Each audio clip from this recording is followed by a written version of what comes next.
was like, whoa.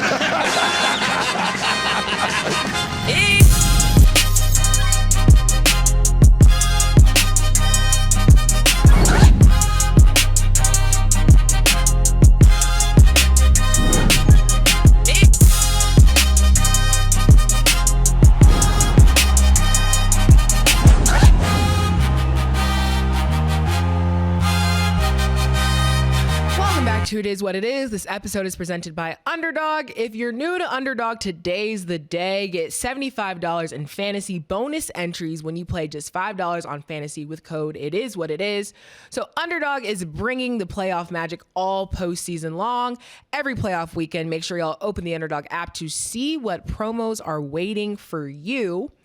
Underdog is available right now in most states, including Florida, Texas, and California, just to name a few. So make sure y'all support the show. Hit that subscribe button, lock in your bonus, and start playing today with code It Is What It Is. I'm Treasure Wilson, aka Stat Baby, along with your hosts Mace and Cam. And today we are joined with our analysts, Arabia. Somebody got Hi guys, Happy New Year.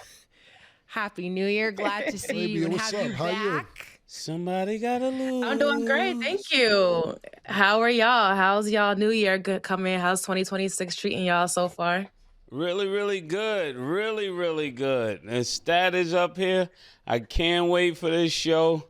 Arabia, it's wonderful to have you here in 2026. Killer, how you doing, man? You got a good haircut, man. Thank you, man. I just started brushing my hair again. Only take 3 days for me to get my waves back. It only take a couple days for me to get my scissors back. Yeah, I've been brushing for like 2 days now. Yeah. Yeah, my sister's right there. I'll be beehiving soon. Okay. I know you want to have a wave battle. Get a wave thing. Thank you for the compliment. You don't give out a lot of those, man. I appreciate it. And it's good to have you here, Stat. I'm sure it's so swell. Yes, praise, so swell. You know. Yeah. Love that. My goodness. That is so good to see you here today. Is there anything we can do for you while you're here? The answer is no. We have a lot to talk about. Do you need a blanket? Do you got a dog at the top of the arena? No. Anything else, mate? Just keep going down the list. What else you got? I can't wait. Is Papa Stat doing okay? Does he have a dog? He does, actually. With him, he does. Is it now Europe's team? Like, let's go. Let's go. I can't wait to go. Now, which thing are we starting with today? I'm starting with the Steelers. Oh, okay. Welcome to the show, everyone. It's so great to have you here, Okay, let's just get into it. Arabia, glad to have you back. Okay, so the Texans are moving on to play the Patriots after beating the Steelers 30-6. Arabia, what did you think about how this game went? Well, first of all, DK Metcalf is back from his suspension just in time to see Mike Tomlin tie Marvin Lewis for most consecutive playoff losses. He's 0-for-7 in the last 7 playoffs, and the last 5 have been by double digits. So welcome back, DK Metcalf, but now it's time to go back to the offseason.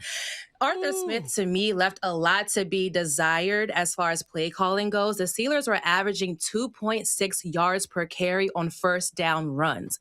That really leaves you in really bad late down situations when you're starting the drive off, when you're starting the down off with a first your run is for a loss or for very short games. So play calling really wasn't there for me. I'll keep an eye out on Arthur Smith's job position to see if he keeps that over the next few days.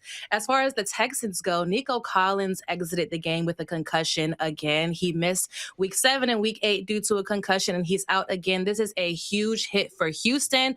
He is CJ Stroud's favorite target. He leads the Texans in targets. He's tied for most receiving touchdowns with Jaden Higgins. He's tied with 6. He's also leading the Texans in receiving yards by about 350 receiving yards. So this is a really big hit. Most likely, this is a short week for Houston. They will probably be without Nico Collins against the Patriots on Sunday. So, we'll keep an eye out for that Houston offense to see how that works out. Listen. I'm just happy to say that every year around this time, we come to the same conclusion, you know? Mike Tomlin, hey, welcome to 500 again, you know? Stat, this is getting repetitive, Stat. You might as well, on your jersey, instead of putting a number, just put 500. Because that's what you guys are going to be every year. Get you a Steeler jersey with 500 on the front, 500 on the back. Stat, baby. I'm making a jersey. Mo, if you're watching, send me the jersey. I have to get this jersey. This is not anything we did not know. We knew it was coming to this end every time around this year. We knew that C.J. Stroud was going to be over 225. I told you guys this. The only thing I was wrong about was Metcalf. I thought he was going to have a little bit, more yardage than this. But this is exactly how I expected to go. You know, Aaron Rodgers been playing phenomenal all during the season, but Father Time always kicks in around this time. You know, I wish I had the Dion watch on today or Shador. I would just go like this because this is the time it normally happens. I don't know how many ways to say it, Stat. But you're not surprised, Stat. This is how you guys do it, you know? So tomorrow I had a blanket that I was going to come in with, you know. It was a Steelers blanket I was going to wear and probably give it to Stat, you know. I appreciate your Stat. This is just for what you told me about the Chiefs this year. I just had to get my get back, you know. Do you feel like your get back was got? Not yet. You don't know what I got, a surprise waiting for you in the rest of You know how those surprises go. They don't appear. I heard you. But yeah. But I look forward to Houston.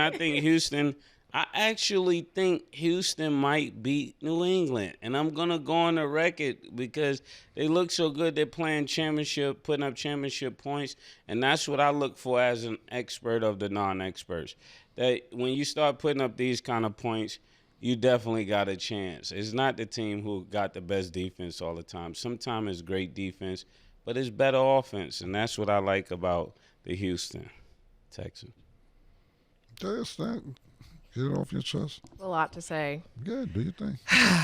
First thing, sucks how much a game can just lead your mood, the way you feel, but time has come. It's here, so now I got to talk about it.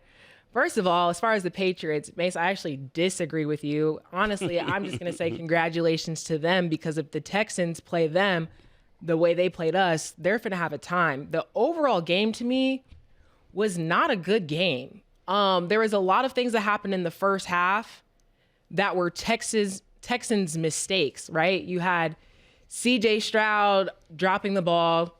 You had us, well, granted, we were struggling definitely towards the second half of the game because we saw Aaron Rodgers had a fumble.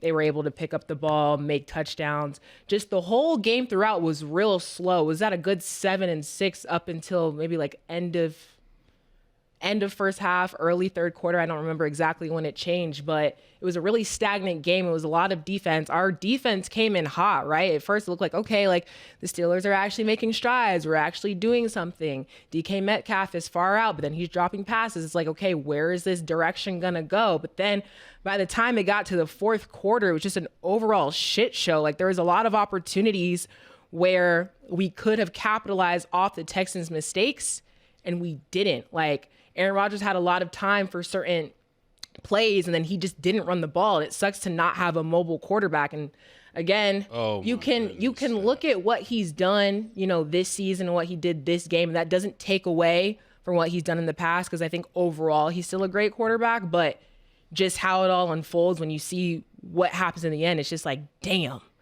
But it's like all the things that we were concerned about at the beginning of the season bit us in the ass towards the end. So I just feel like overall, I can't say it was a good game because it wasn't a good game. I mean, the Texans had a blast towards the end because then at that point we were just messing up a lot and they were able to make touchdowns. And shout out to them because they also lost some key players. Like we saw Nico Collins go out and they were able to still profit off of, you know, mistakes and be able to capitalize for them at the end. But just overall, it was just a frustrating game. And it's just like, what do the Steelers do next? Because like we've said throughout, and I know they always get on me, but like we can't be content with mediocrity. Like we don't just want to be over 500. That's not what we want. And even just play calling on the offensive side. I'm not even gonna like say too much to defense because I think the defense did exactly what they needed to do for most part of the game. Offense, it just wasn't a match against the Texans defense. And it's like, we also knew this going into the game that the Texans had the best defense really in the league. So it wasn't supposed to be an easy one, but I didn't think it was going to be that bad. So it's real frustrating. I know all Steelers fans feel the same way. And it's just like, if we're going to start making changes, where do we start making those changes at? That I cannot tell you, but that's how it was. Cam. Now it's time to make changes. I told niggas.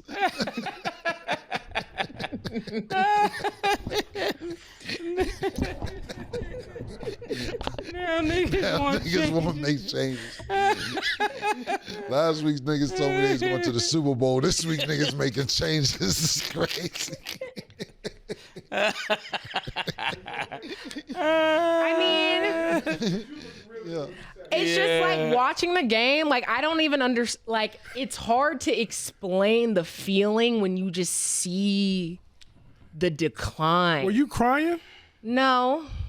I'm not really a crier. Larry, Just She looks sad, irritated. fam. Larry, when she got a running quarterback, they need somebody who can pass the ball. When they get somebody who can pass the ball, now they need somebody who's mobile. Well, of course you need Then both. when you need get somebody who both, can do they both. say he's not tall enough. Well, we also didn't really get both also. Like, if you look at the quarterbacks that we've had, especially like after Big Ben, like Kenny Pickett, Mason Rudolph, Trubisky, like we didn't have the best options to begin with. So it's like Aaron Rodgers, it's like overall, like you're seeing him as a good pick. But yeah, like you said, father time or whatever you want to call it, because literally the other day your take was, this is when veteran QBs come into play and this is how they win game. Like the same way I'm flip-flopped it, like everybody's take is going to flip-flop. Veteran in the football league is pretty much under 34. It's not past that. The veteran and senior citizens are different stat.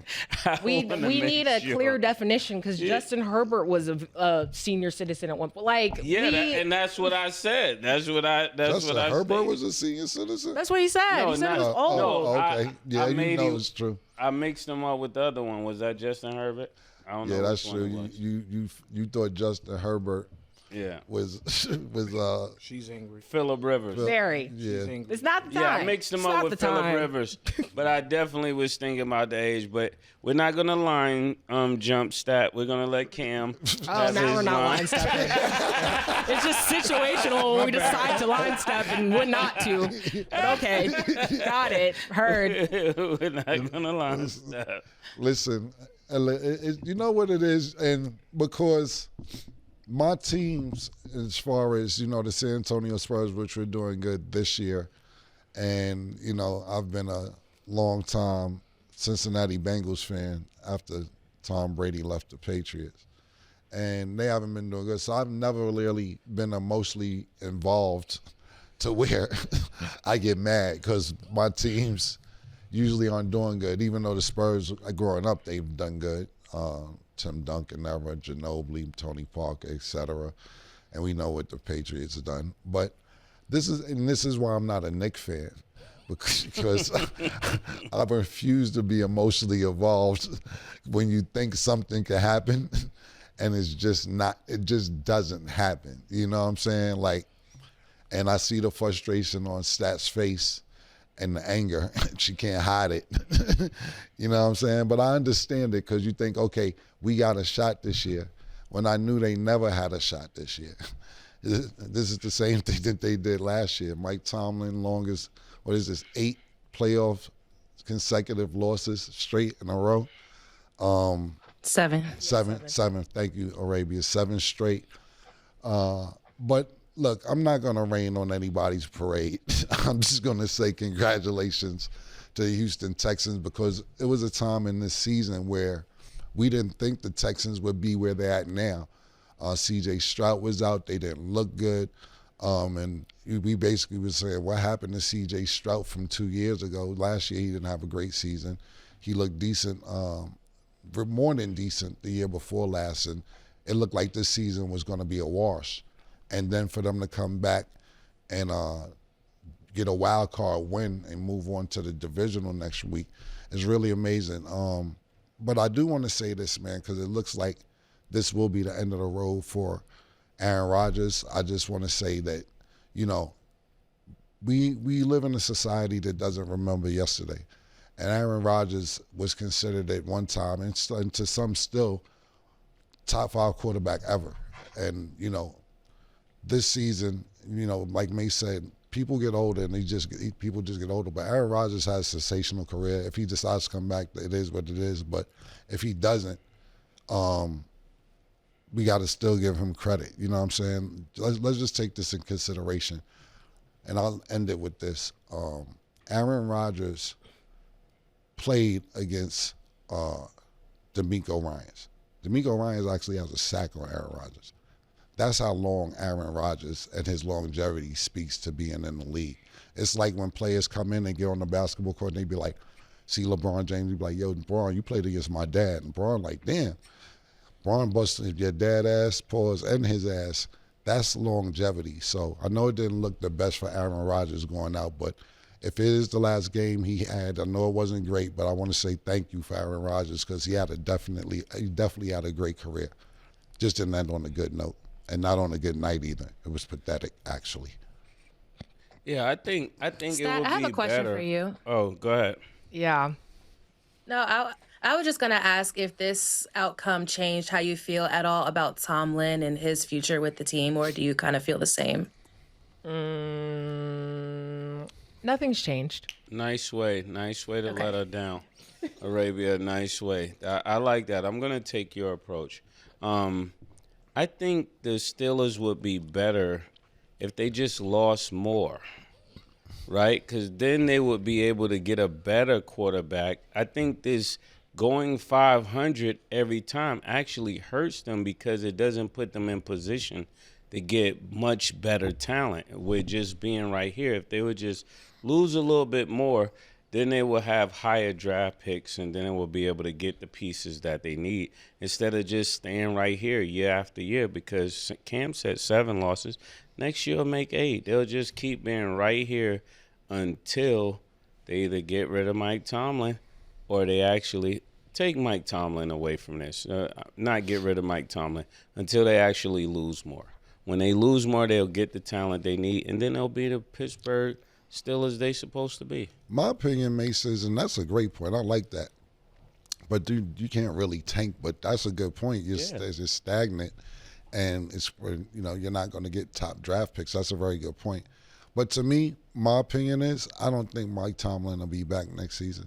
Not because he gets fired. They'll make, you know, he's too legendary of a coach to where they're going to say they fire him. They'll say some shit like it's a mutual agreement. Or next year, if they do it again, it'll definitely be his last season. My opinion with the Steelers isn't about he's not a good coach. Sometimes you just need a new voice. But to Stats' point as well, there's no consistent quarterback play over there. Everybody up here has made great points. There's no consistent quarterback play. Mace, you just made the point that they can't probably draft a great quarterback because they're staying stagnant in the middle, and you're not going to get one of the top quarterbacks because you're not as bad as the other teams. Everybody up here, Arabia, all you guys' takes were really, really great today, which is very rare. So I just want to say that Mike Tomlin, if this is his last year with the Steelers, he'll have a job in 30 seconds.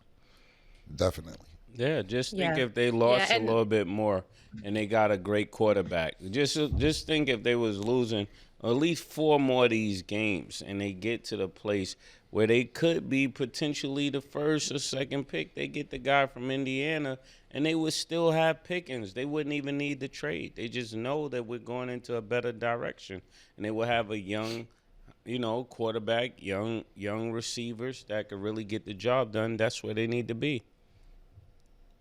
Yeah, I completely agree with you, Mace. I think that's like the ideal long-term situation is the draft. You're a young franchise quarterback, so you can have him for years to come. But if you look at a couple other teams that are currently in the playoffs, the Rams didn't get their quarterback from the draft. They were able to make a really good trade for him from Detroit. Or even the Seahawks. The Seahawks didn't get their quarterback this year from the draft. They got him from the Vikings. Even the Colts, like they started off really, really hot and kind of, fizzled out towards the end of the season. But they went to go get Daniel Jones. So sometimes if you can't get your guy from the draft, you can have like a short Super Bowl window or playoff window you can get with the right trade, the right offseason move. So even if you can't get it from the draft, you got to be smarter in the offseason with the quarterback position. That's really good. But do you know where Daniel Jones is right now? He's not used to playing them kind of minutes. And when you got players that are not used to playing them kind of minutes, you can't expect them to do it in the playoffs. So that's why I kind of said go to the draft. But I understand what you're saying. I thought that was a great point, Arabia. Dan Jones, he's hurt. That's why he had to go out and try and get Phillip Rivers. But you're right. Sam Darnold, they niggas ready to kick him to the curb before Minnesota when they got him. Then Minnesota fumbled on him. And then that was another great point with Matthew Stafford because, people were looking at that particular trade saying, yo, why you getting rid of Jared Goff? Y'all niggas just went to a Super Bowl with him. And they like, yeah, but we didn't win it with him. And then ironically, they won it the first year with Matthew Stafford. I thought that was a great point. Okay. That's a great point for both of you. So who is the quarterback you think right now they could trade Aaron Rodgers for right now? Aaron Rodgers isn't going to get traded because he's retiring. So it isn't about getting traded. It's about seeing who's available in the offseason and not just and working on a contract. It's different scenarios. Like, right, when she brings up Sam Darnold contract was up. Minnesota didn't want to pay him because he had a bad game going to the playoffs. So he ended up going with Seattle. It wasn't a trade situation. It was free agency where they got him. But to her other point, it was a trade situation with Goff. So it's different scenarios for different things. Right now, it's going to be an open slot for Pittsburgh because most likely Aaron Rodgers is retiring. So I don't know who you get in free agency. That's the thing. Who's going to be a free agent? I don't know that off the top of my head right now.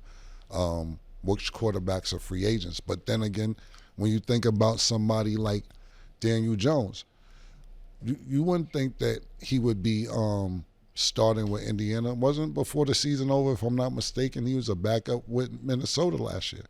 And then he ends up winning the starting job with the Colts. That wouldn't have been on anybody's agenda. Winning solves a lot, you know what I'm saying? So I don't know who's going to be available in free agency this year. So Russell Wilson, Joe Flacco, Daniel Jones, Marcus Mariota. Well, Russell Wilson already was with Pittsburgh. Joe Flacco's he's the same age almost as Aaron Rodgers, but he's a good backup, not a starter. And Trey Lance. So yeah, it doesn't look good for free agency.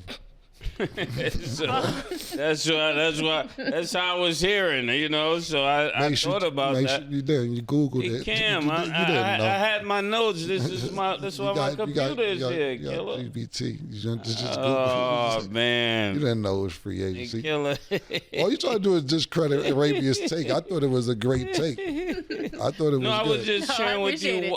I thought it was a good take, too, if we disregard the information. That's why I was trying to bring the information to the table, because normally Stat will look it up, but she's not in the mood today. So I figured I'll look it up. Not what it is. There were just no quarterbacks that I knew would even be in the conversation if you're a quarterback, so there's no point in bringing it up. Case closed. Before we move on, though. We love you, Stat. We love you. Love y'all too, but sometimes love hurts, and this is one of those moments. I don't know why you got an attitude like everybody else ain't out. Everybody else is out too. Yeah, but y'all were supposed to be out. You with us now, Stat. You with us. Yeah, that's the gag. No, we actually wasn't supposed to be out. Kansas City got the best quarterback in the league. Last year, the Commanders looked really good. Jaden Daniels looked good. We didn't know Joe Burrow was going to get hurt. If anybody wasn't supposed to be out, it was none of our teams. Yeah. You were supposed to be out before any of our teams. Yeah, you overachieved, Stat.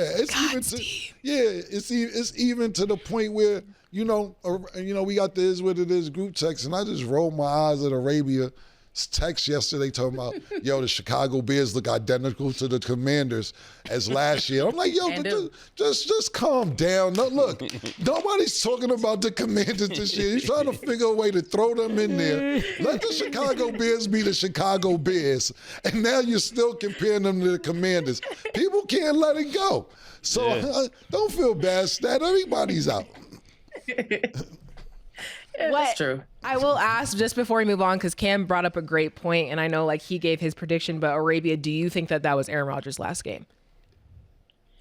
I hope so. I think so. Hopefully he's had enough. And I think he's going out sadder and sadder the longer and longer he tries to maybe get a ring with someone else before he leaves. He tried it with the Jets. He tried it with Pittsburgh. Everybody can't be Tom Brady. Everybody can't get 6 rings with the Patriots and then immediately leave and go to the Bucs and get another ring. Hopefully it is. I'm going to say that it is. If not, then maybe he's just a masochist. Okay. Why can't he link up with Pete Carroll somewhere like everybody else does? Pete Carroll's fired. And do and nobody say and do what? That's what I mean. Pete get the job, he go get a nigga that wasn't playing good, and they make magic happen, Pete Carroll don't even got a job right now, but they're both done. Yeah, but look, man, I'm trying to think. I can't remember. The only person I can really think of off the top of my head that went out with the Super Bowl, even Tom Brady didn't go out with the Super Bowl, it's probably John Elway. It doesn't always happen like that. We've seen as much as, and that's one of my favorite quarterbacks all the time, talking about Drew Brees. He tried it. Everybody's not, he didn't go out as bad as Aaron Rodgers went out, but everybody's not going to get a Super Bowl and go home. It just doesn't work that way. It's very hard. It's not. Okay. Who is your quarterback? Justin Fields, right? Yeah, well, both. Do you think it would have been better, now looking back in hindsight, if they would have let Justin Fields just have an entire season? No. Because now looking, how you say time will always tell, just looking at how things have went, I just feel like from what we've seen and even what we've seen other teams do with him, it probably just wasn't best case scenario for him. Not saying that he's bad, but I was thinking about that because while you guys are looking for a quarterback, it might have been better for him because just like Daniel Jones, some people don't play good at other places, but I think if he would have continued playing, he could have got this same record that Aaron Rodgers got because he was off to a good start. It's just they took the position from him too early. Yeah, he was off to a good start, but I don't know about that experiment. The experiments are getting old, but that's what you got to do to win. That's a good point to Mace's point. He was 5-1, and then Russell Wilson came back, and they took the job from him. So you don't never know what he could have been, to be totally honest with you. At Pittsburgh, at least. Yeah, in Pittsburgh, he was with doing the his Steelers. thing. But that's what I'm saying. From what we've seen, I'm I don't know, because he started off hot too, even in that first game. But I don't know. You just never know. That's kind of another what if situation. Okay, so moving on, there's some more coaching news. So the Browns have actually interviewed a number of people, one being Mike McDaniel for their head coach opening. Arabia, what kind of coach do you think the Browns need? And then do you think Mike McDaniel would be a good fit? I think Mike McDaniel is a much better coordinator than he is a head coach. Sometimes some women are better side chicks than they are main chicks. Some women do better over here than they do in the main relationship. And I think that's what Mike McDaniel is. Speaking to a few Dolphins players who are under his tutelage, they don't think he's a great head coach. I think he's an example just like Robert Saleh, who gets fired from the Jets and now has been very successful in San Francisco as a defensive coordinator. Everybody can't be head honcho. Sometimes you got to be a role player, and that's okay. We see Steve Spagnuolo, defensive coordinator for the Chiefs. Chiefs didn't have a great year, but over the recent few years, I think Spags has been a much better coordinator than he was as a head coach. And Cam, I'm throwing the Commanders in there again, but find a way. Dan Quinn was a really good way. was a really good defensive coordinator, and then he becomes head coach, gets fired as a Falcons head coach, and becomes coordinator again, and then he gets a second chance at head coach. So for me, Mike McDaniel, much better coordinator. And if he does become a head coach, I don't think yet Like, go back to coordinator. I know it can really hurt your ego being demoted from head coach to coordinator, but go back to coordinator like some other people have done and found success, and then try later to be head coach down the road when you get some experience, because I've heard some things about him as a head coach. And then as far as what kind of coach the Browns need, I just think that they need somebody who will be a leader of men. And if you are a defensive coach, which I think could really benefit a Myles Garrett, a defense that's just being, really dominant in the NFL right now, make sure you have a offensive coordinator that you could be hands off with. Just somebody who really has their players' best interest in mind, because I can't say that I thought that about Kevin Stefanski in this roster at times. So best of luck to Mike McDaniel, but to me, much better coordinator than head coach. Now, I normally get these two Ohio teams mixed up. Which one are you talking about again? For the Browns. Okay. Yeah. Yeah, I think it actually could be a good fit. Not that it's guaranteed to work, but like you said, your statement was platinum, But when it comes to the Browns, I think if they're gonna go in a direction of playing Shador, then he might be a good fit. Sometimes when you got two new people there together, they get to grow together and have this new nuances that allows this team to thrive in a much better way. I think their defense is already straight. If they could put up some points, it could change a lot of things for this team. So I'm for it. I want to see. It can't be no worse than what they've already done. So they needed to shake it up, and maybe this is the direction that'll show that. I wish I would have been thinking about what the motherfucking Cleveland Browns and what's the nigga Mike? Yeah. Mike McDaniel. It's January. I didn't study this. I didn't care. I seen this question. I said, I wish I would spend my time doing homework on this. It's January. I don't give a fuck what they know, I'm being honest with you. What I'm more interested is this. Yo, Arabia, you ever been a side chick? Hell yeah. I was a side chick when I was in a relationship. That's the best dynamic. See, people kind of get it messed up. The best time to be a side chick is when you in a relationship too, because you got something to lose. He got something to lose. Ain't nobody trying to blow their spot up. So yeah, I've always, when I was a side chick, I was also in a relationship in a previous life. I don't do that anymore. But yeah. That was crazy. What did you like it though? Was it cool? Yeah, it was great. But I had a better relationship with my side nigga than I did with my main. Yeah, that's how it be, side nigga nation. Yeah. You know what I'm saying? Yeah, Side nigga nation. Yeah, Wow. side nigga nation. Sometimes, because you know what it is? Sometimes you don't want to be the main nigga because you don't want to have to deal with all that shit. You know what I'm saying? And then you know what be happening too, Murder? You've been out the game a long time. You know what be happening too? That girls be more mad at the side nigga than the main nigga sometimes. Because they be getting caught up, and then you got to remind them, I'm not your nigga. Yo, you got a whole nigga. I'm not your nigga. And then last thing on this topic, Murder, I'm just schooling you. Yeah, you the Super Bowl. I get it. Yeah, no, because this is what happened too, right? And this girl told me this one time. And when this years ago, when I had a girlfriend and I was kind of doing what Arabia said she was doing, I say, yo, she's like questioning me and shit. And I'm like, yo, you not my girl to be questioning me about nothing. She said, you so dumb, you don't even realize I really am your girl. You over here 3-4 nights a week. I'm cooking for you. You happy when you leave. You're mad when you leave your real house. You stupid ass nigga, I really am the main chick and you don't even know it. I ain't speak to that bitch for like a month and then end up going right back over there the next month. Shit pissed me off. She used reverse psychology on me. I was mad about that shit. And I'm like, word, I am over here a little more. I am happy. She's like, you stupid ass nigga, you don't even realize I am the main chick.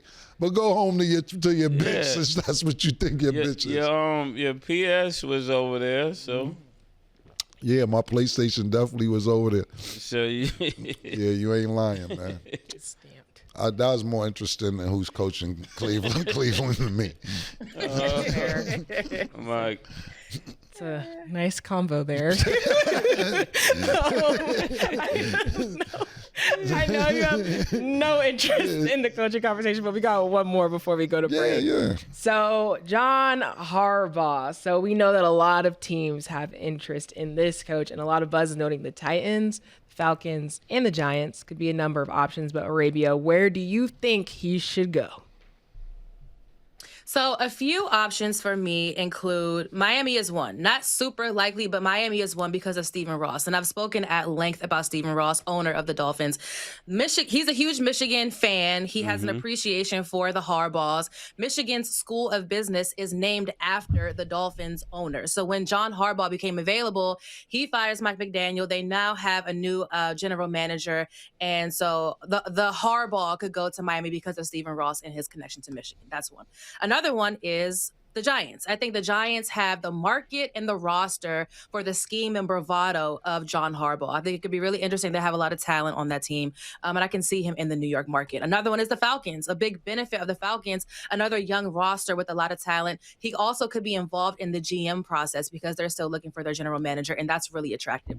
A petty way he could go, and I don't think he will, but it's just an interesting thought experiment. He could be petty and go with Cleveland. I don't think he wants those problems twice a year with the Ravens. I don't think he wants to do that. But if he wanted to be petty, he could go with Cleveland. He did oversee the drafting and development of Joe Flacco. He did oversee the drafting and development of Lamar Jackson. And right now, Cleveland's quarterback room needs some developing and some overseeing. So he could be instrumental in that. He could be an asset as far as making sure that Myles Garrett is taken care of. I mean, he's been the leader of men with a really good Ravens defense in the past. So I could see him going that petty route, but again, I don't think he will. Again, Titans need a head coach. Cardinals need a head coach. Raiders need a head coach. But I would like to see him in a bigger market. So maybe the Giants potentially, but we'll see. Yeah, I'm all for him going to New York. When I think about John Harbaugh, he'll be perfect for New York. They got Jackson Dart. They got Scatterboo. I know Cam doesn't like him because he's running with the name. And the streets are saying he might be the biggest Cam in the city after he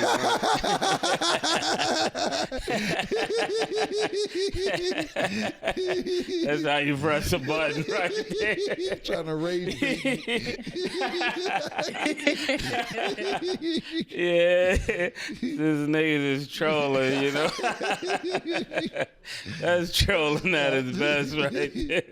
Yeah, I can see him going to New York, and with that young talent there, you know, who knows how far he could take this team. He could turn it around in one season. We just saw it with the Carolina Panthers, that just the right mindset could come into a nation of football and turn it around in one season. It can go from a dollar ticket to them playing in the playoffs. So I think this will be perfect. New York is a big market. He'll love the city. The city will love him back.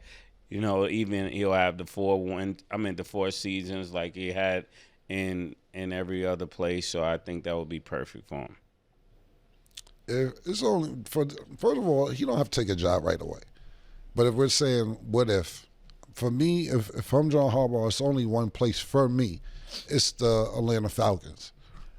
If I'm John Harbaugh, I'm 63 years old. I ain't got time to be rebuilding. I ain't got time to deal with New York media if I don't get this shit done in a year or two, to be on my back talking about fire him. This is why Baltimore got rid of him. Like Arabia said, you could be petty. We talked about in another show, Arabia, as well, how he could go sit to Cleveland and play against them twice. But all these teams that we're talking about, Titans, it's too much rebuilding. We don't know the situation what's going to happen in Miami. We don't know when Tyreek Hill is coming back. It's just a mess down Miami as they look so promising a couple years ago. You got right now the NFC South and Atlanta actually, you know, they didn't win it, but they tied with the same record as the people who won it. You got a decent quarterback, a decent backup quarterback, decent receivers, and a great running back. Bijan Robinson, I think he's top 5, if not top 3 running backs this year. You're in a situation to win immediately if you go to Atlanta. So if I'm a 63-year-old John Harbaugh, I ain't got 6-7 years to rebuild. I don't got time to be 70 by the time we get shit together. And like I said, really, like May said, you know, we did see a major turnaround with North Carolina. Sometimes you just do need a new voice. But if I'm John Harbaugh, I'm going to Atlanta. That's the team I would go to. I ain't got time for nothing else. I'm old. Okay. In the comments down below, let us know where y'all think Harbaugh should go. We're going to go to break. When we return, we will discuss what's next for A.J. Brown and Philly.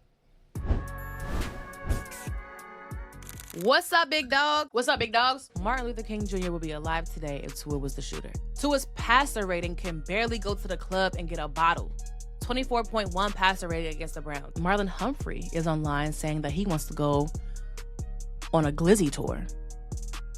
He wants to go to 50 states and try 50 Glocks. It's going to be challenging for A.J. Brown. He typically stands outside the numbers a lot, and that's where PS2 thrives. CeeDee Lamb said this is one of the best offenses he's been a part of. And as much as I hate to say it, I can see why he says that. I just said all these positive things about the Cowboys makes me want to throw up. So I know it's taboo to put your hands on your kids. I know. But I had to whoop your son the other day. When I evaluate rookies, the best thing I can always say about the ones that are doing the best, they understand pass protection. Pass pro is where you see some rookies struggle. He's not doing that. I'm liking what I'm seeing so far.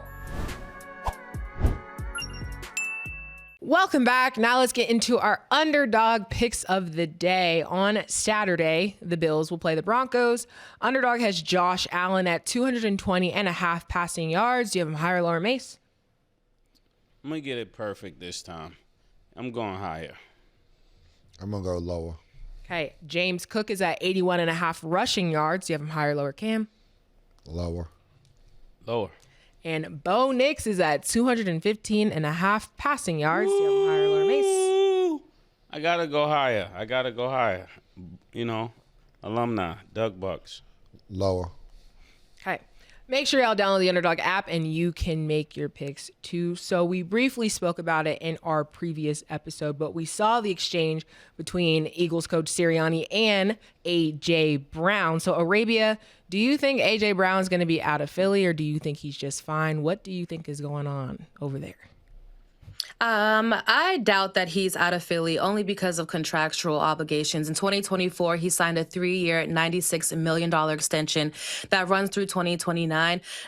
He's right now the 6th highest paid wide receiver in the NFL. If the Eagles get rid of him before June 1st, he would take the 4th largest single season dead cap hit in NFL history, the Eagles would, plus a $20 million loss in savings. So just because of contractual obligations, I doubt that they'll kind of take that hit on their cap. But just, again, more thought experiments. He could go to Tennessee with Vrabel. You know, he started his career off in Tennessee with Vrabel before he was traded. He could go to New England and be a really good asset with Stephon Diggs for Drake May.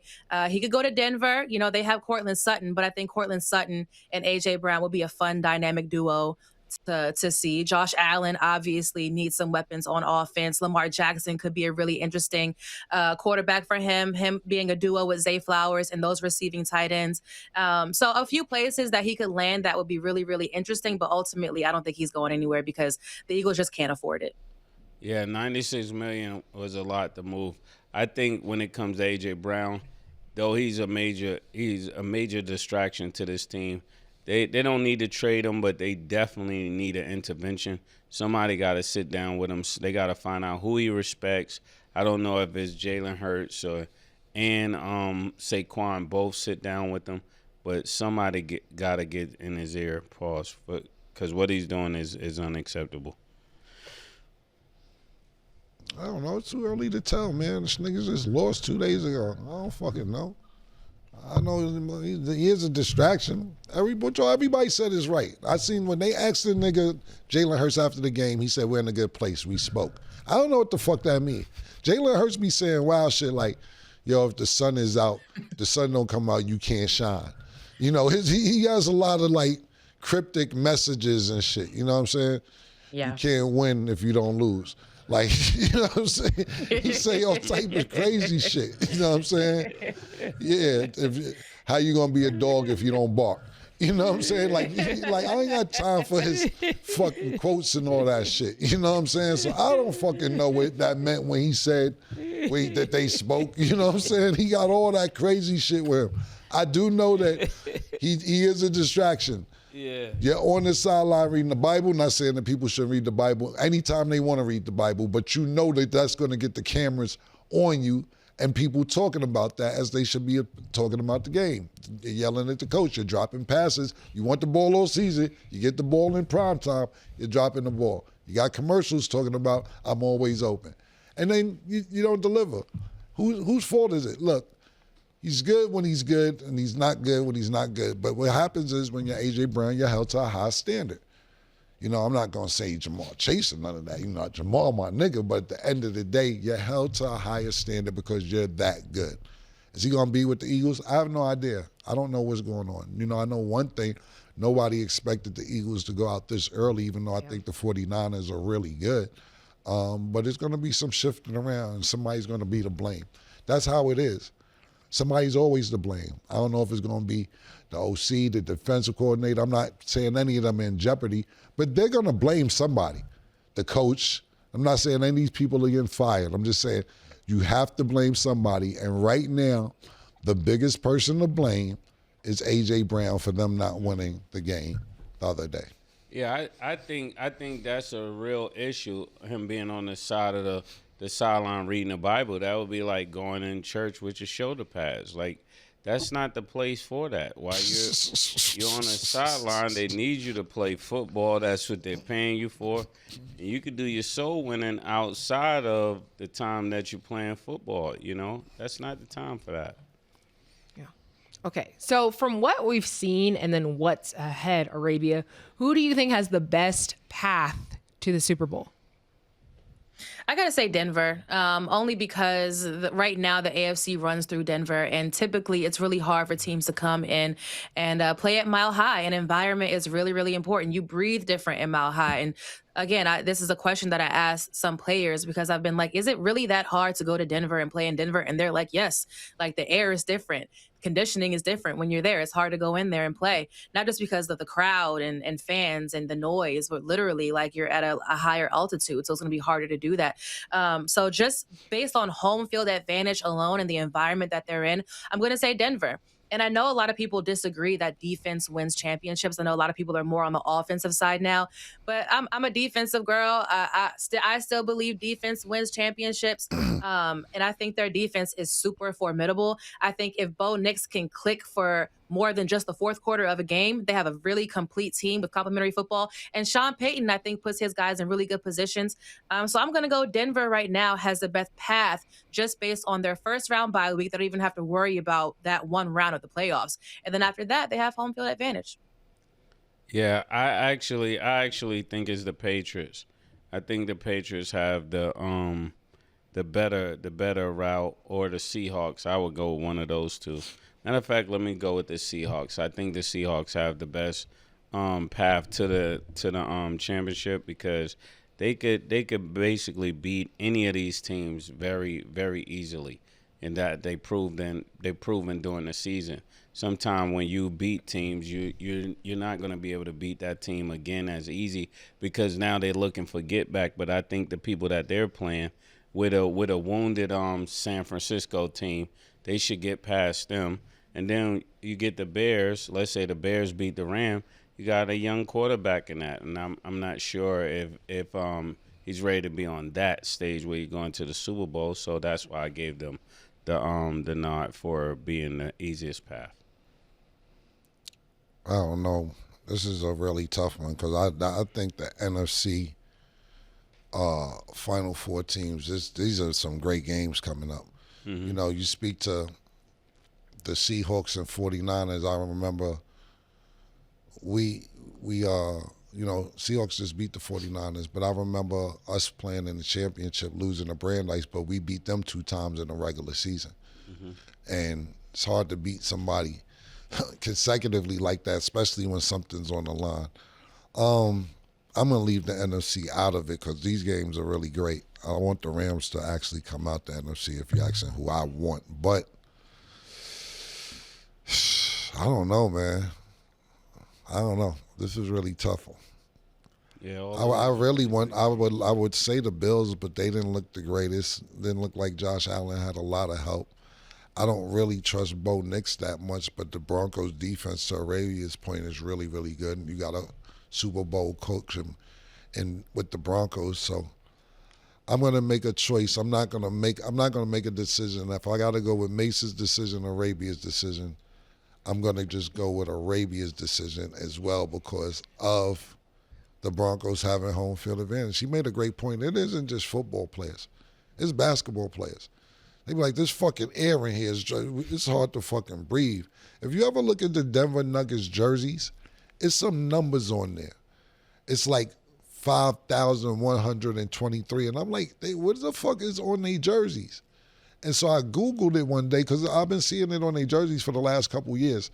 And it's the altitude of how high Denver is in the sky. So they actually have the altitude on the Denver Nuggets jerseys. You see a lot of boxers.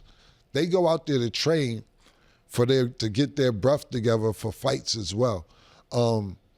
I really want the Bills to win this game because I'm hoping Josh Allen makes it to the Super Bowl when everybody's not there. But I just going off both you guys' points, which is really great. I can't make a decision, but I'm going to agree with Arabia on this.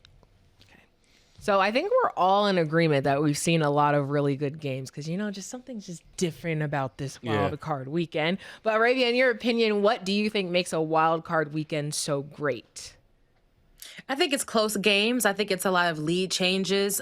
Besides the Sunday night Chargers-Patriots game and then last night's Houston-Pittsburgh game, every other game during Wild Card Weekend was won by the team who was trailing in the fourth quarter at the 2-minute warning. That means these games are coming down to the wire, to the last play. Sometimes it's exciting for the implications of a missed extra point or a missed field goal, or unless it's your team, then I'm sure you have a lot of anxiety. But even seeing teams in the postseason that we didn't necessarily expect. We didn't necessarily expect a banged up 49ers team in the postseason. We didn't necessarily expect the Bears in the postseason, given the NFC North and who made it and who's not there right now. Even seeding, I don't think anybody expected not only for the Patriots to win the AFC East, but for them to be the number 1 seed in the AFC with a bye, like a first round bye. Like, I don't think anybody expected that. Actually, no, the Broncos are the number 1 in the AFC, but I don't think people expected the seeding even. So that's even really exciting to see that and the way that things are playing out in the postseason. So I think it's close games. I think it's also nice to see some teams missing from the postseason that we've seen more recently, i.e. the Chiefs aren't there, which is kind of nice that they've cleared out so we can have a Chiefless postseason. I like that. So just kind of like it's refreshing, and the way that these games are playing out in these really close games is also nice. You see the hate stat? I was gonna ask your opinion on that. Yeah, that was crazy. Postseason. That was crazy. She hating on niggas while they ain't even present. That's when a nigga really hate you. You ain't even present. And the nigga hating on you. That's when it's crazy. Like, bro, I'm not even present, champ. Like, my goodness. That's the best time to hate. Yeah, that's the best time.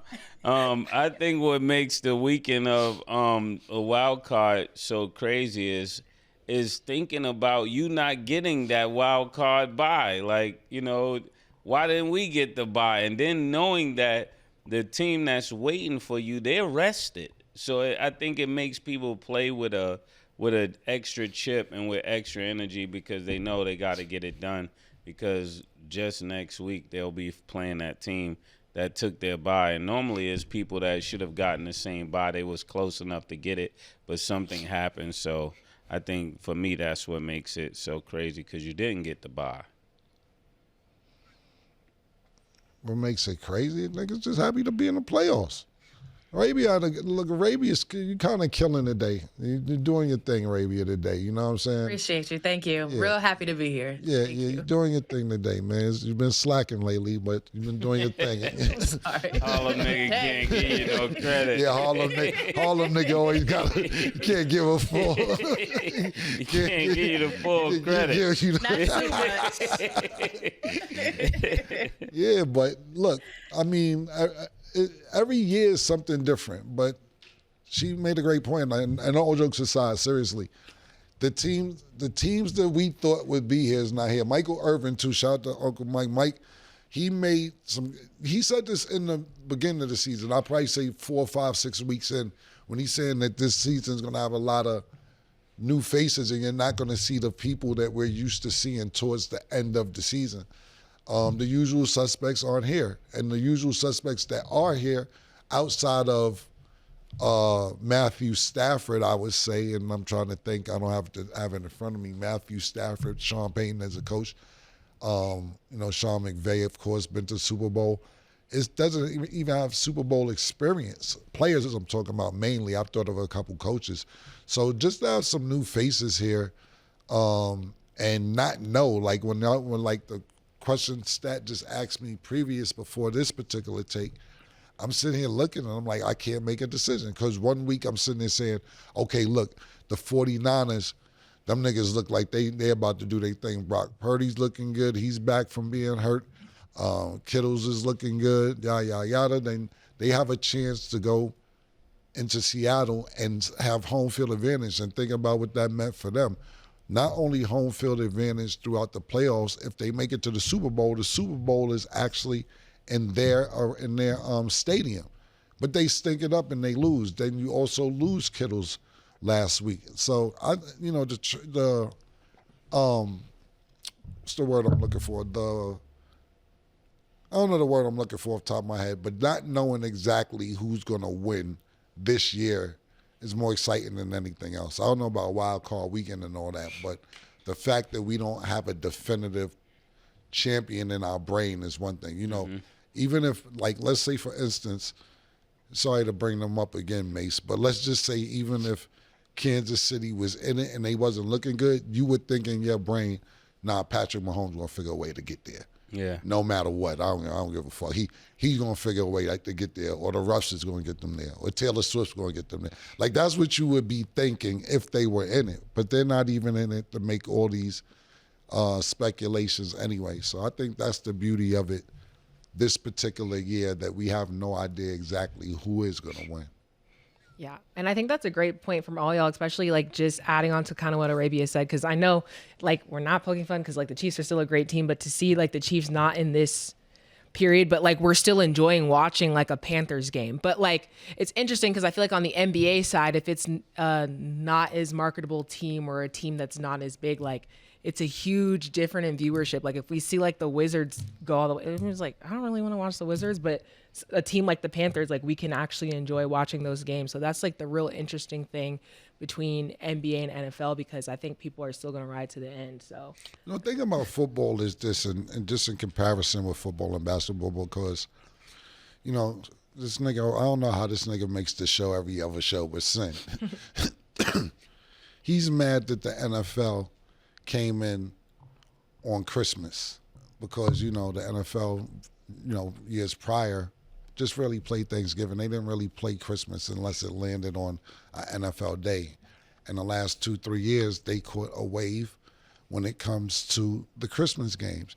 And this year's Christmas games were not as live as the NBA games. The NBA has some really good games this year on Christmas, as opposed to teams that weren't going to make the playoffs, because I don't remember if it was Baltimore or Kansas City. Whoever it was, we knew Patrick Mahomes was out.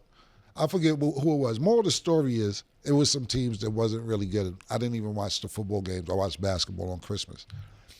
And we went to viewership, and the NFL had 27 million people watching football on Christmas, and basketball, their highest rated game was 8 million views on Christmas. And the basketball games were way better than NFL games, but NFL is just America's sport. And when I talk to NFL players and people around the NFL that argue about this with other basketball players, they say it's so many games in basketball that, you can make it up tomorrow, the day after, so on and so forth. The build up every week with the NFL from week to week, you're emotional. We lost, we're going to get it back this week. Then you win, and then you're on a high the next week. It's a build up every week, to where basketball games, you have 3, 4, maybe 5 games in 1 week, to where it's not as emotional, because you're playing 82 games in a season as opposed to playing 17 games with football. But football numbers can be disputed as far as viewership is concerned. It's not even close. It's not even close A little bit. Yeah, good point. Okay, and last thing before we wrap. So a reporter is facing controversy for a message to Jags head coach Liam Coen after their loss to the Bills.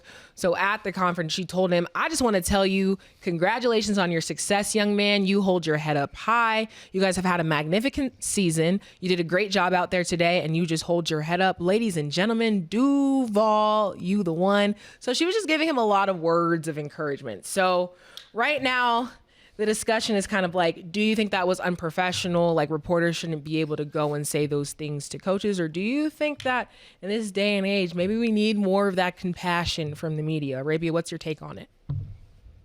I just want to say that as somebody who kind of goes back and forth between being credentialed media in those spaces at the Super Bowl, at the draft, all these things, and then also having the opportunity to be on a show like this where I can actually give my opinion, I see like the stark contrast between both worlds.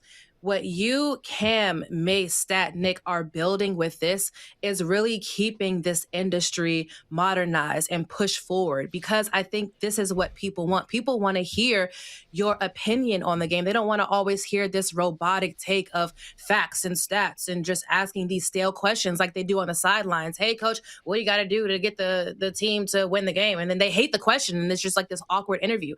So I say all that to say, when they hand you your credential, when you're in these spaces, the expectation is that you don't give your opinion. The expectation is that you don't say, oh, that something was really good in your opinion or really bad in your opinion. So from a professional standpoint, sure, technically this was unprofessional and it's not what they look for you to do in these spaces.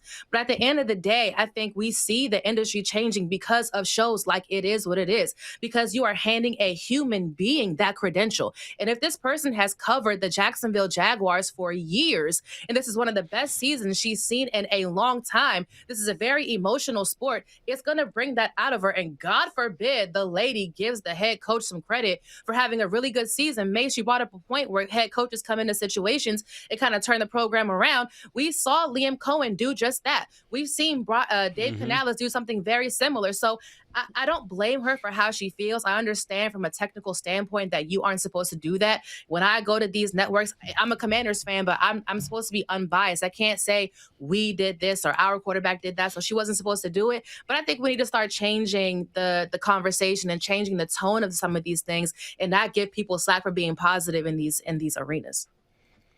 I think it was expected. When you look at her, being a positive black woman, it looks like she probably go to church. She had real good glasses on. Her hair is really nice. So it looked like, like a mother of the church would be talking to somebody that just had a hard day. That's what it looks like to me from my vantage point. So she didn't do anything that I didn't expect, especially in the city of Jacksonville. That is like a I don't know how to really describe it, but it's something you really hardly ever see. Somebody black encouraging somebody white in Jacksonville, and all those that have lived in Jacksonville know what I'm talking about. That was just rare in any situation. So I thank her for doing that. Yeah, it sounds like somebody auntie after their little nephew got beat up. Don't worry about it, baby. Yeah. You're going to be all right. That's how she looked, too. Yeah, I ain't see. I just heard when she asked the question, but when I heard it, I said, I didn't even see it. I said, that's somebody black. I already knew by her voice. And that was somebody that sounded exactly like somebody who and her family got beat up. And she told, yeah, that's what I thought she looked like. That's exactly what I thought she looked like. Sound like somebody in her family got beat up, and they sat there and told them, don't worry about it. You live to fight another day. You ain't die. You ain't get shot. They made you stronger. It made you, Yeah, all that. You be back.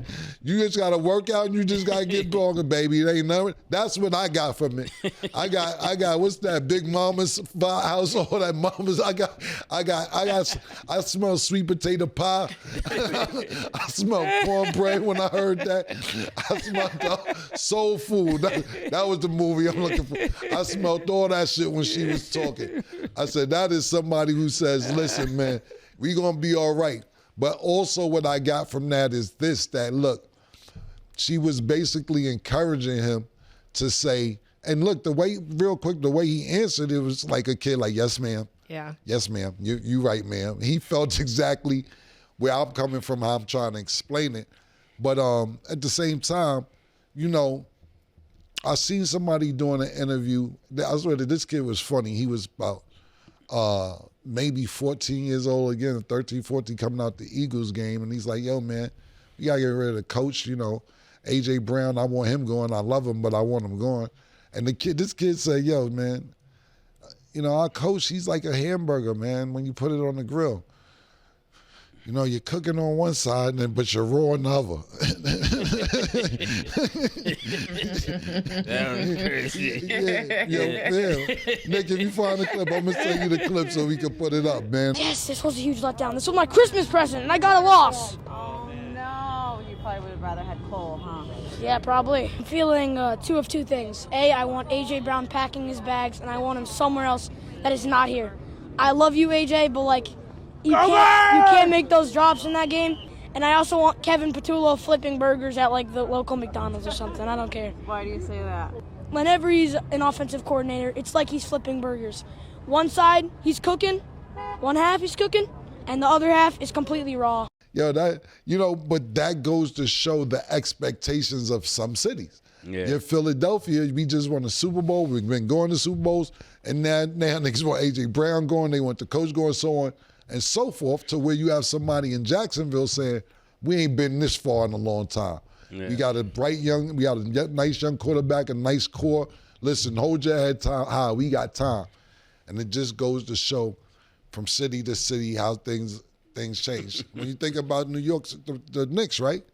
These niggas go crazy like they won a championship. Yeah, they giving niggas streets. Yeah, they named streets after niggas and all types of, and didn't even get to a championship, and then go crazy. So it varies from city to city depending on the expectations of your team. But I thought that was great to watch, the encouragement that she did give the coach, because I felt on that. Look, y'all are young. Y'all got time. Y'all usually don't be here like that. Congratulations. Yeah, this would be a good clip for Lou Young to do over. He normally does the comedy. Very funny. I would love to see him do the white guy right here, Liam. Yeah. I meant Coach Liam. Yeah. I just want to add to that really quick, because I thought it was a really dope moment, but I don't see a problem with it. But I also don't see a problem with a lot of stuff that people trip about. So maybe that's just me. But like, definitely in traditional journalism, they tell you, like Arabia was saying, like, you can't be biased. You can't really have a reaction. Don't let people know your real thoughts. Like, even me, like, being on the show, I had to unlearn a lot of things, because like I was so wired to like not having an opinion, because my professor would get on my ass. She was like, you can't have an opinion. You can't do this, because that is what some people look for. But it's just like, people are going to have opinions. You literally can't mask what you feel, what you see. And then definitely in this situation, she felt compelled to say that. So if that was on her conscience and she felt like she needed to say that in that moment, I don't have a problem with it. So I'm happy that she did. But now we see it's a big storyline when she was just saying how she felt. So I don't know. I think we need a little bit more of that. I'm not saying you got to be super nice to everybody, but if that's how you feel, it is okay to say how you feel. I just don't think. And I'm glad you came around, Stat, because I was concerned.